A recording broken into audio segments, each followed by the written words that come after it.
servants' dining room. There were no slaves in this home.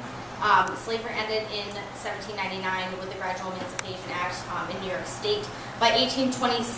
Between 1825 and 1827, there were no more slaves in New York State under New York law. So in this home, Martin Van Buren hired a lot of servants. He purchased the house in 1839, and in 1840, Ireland was facing the Great Potato Famine.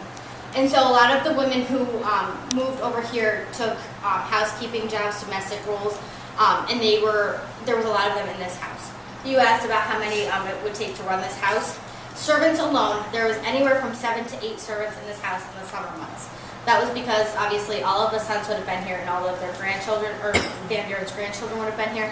Also the wives would have been here. So there would have been people that needed to tend to everyone's every whim.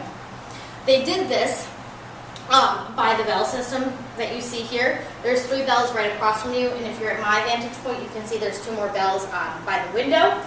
Each bell has a slight variation. Can someone tell me what that variation is and why? The number of rings? Nope. Pitch. Would probably be to tell you which meal. Pitch, yes. Someone said the pitch.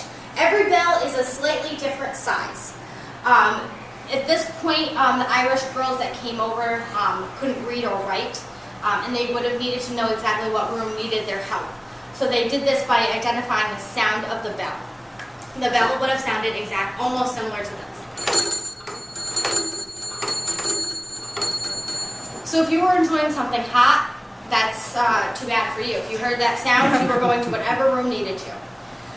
This was mainly the headquarters of the servants' life down here. The other feature of this room that I find the most interesting is the china. Martin Van Buren gave this china to his servants. They would have been thrilled with this. This would have been like our Dixieware, our red solo cups, as a visitor pointed out to me. However, in our day, in 2013, this china is called Flow Blue china, and it's very expensive.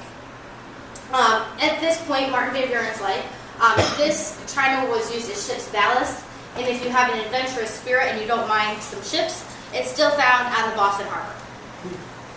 On the floor, I should say. On the floor of the Boston Harbor.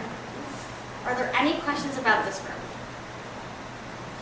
So I said about 6 to 8 women working in this house as servants during the summer months. In the winter months, it would have gone down to about 2, maybe 3 women working here. Martin Van Buren would have been either here alone or with one guest. The house probably wouldn't have needed that many people to serve it at that point. If there's no more questions, if you go down those 2 stairs and meet me in the kitchen.